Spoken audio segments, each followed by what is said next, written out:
سہل بن سعد رضی اللہ تعالیٰ عنہ سے روایت ہے کہ رسول اللہ صلی اللہ علیہ وسلم حضرت فاطمہ رضی اللہ تعالیٰ عنہ کے گھر تشریف لائے۔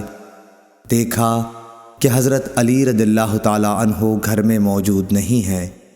آپ نے دریافت فرمایا کہ تمہارے چچا کے بیٹے کہاں ہیں؟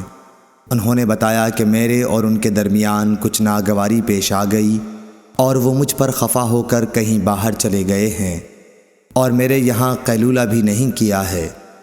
اس کے بعد رسول اللہ صلی اللہ علیہ وسلم نے ایک شخص سے کہا کہ علی رضی اللہ تعالیٰ عنہ کو تلاش کرو کہ وہ کہاں ہیں۔ وہ آئے اور بتایا کہ مسجد میں سوئے ہوئے ہیں۔ پھر نبی کریم صلی اللہ علیہ وسلم تشریف لائے۔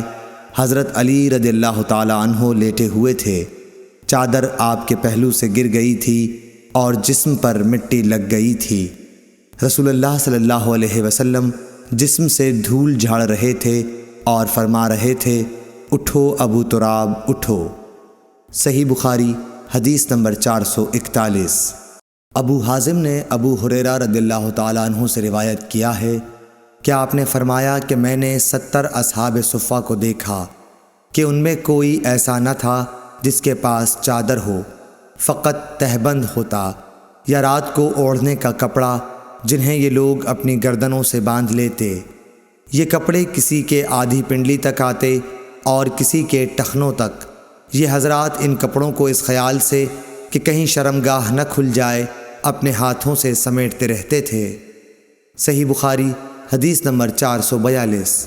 جابر بن عبداللہ رضی اللہ تعالیٰ عنہ سے روایت ہے، وہ کہتے ہیں کہ میں نبی کریم صلی اللہ علیہ وسلم کی خدمت میں حاضر ہوا۔ آپ اس وقت مسجد میں تشریف فرما تھے۔ مصر نے کہا، میرا خیال ہے کہ محارب نے چاشت کا وقت بتایا تھا۔ حضور اکرم صلی اللہ علیہ وسلم نے فرمایا کہ پہلے 2 رکعت نماز پڑھ، اور میرا حضرت صلی اللہ علیہ وسلم پر کچھ قرض تھا جسے آپ نے ادا کیا اور زیادہ ہی دیا۔ صحیح بخاری حدیث نمبر 443۔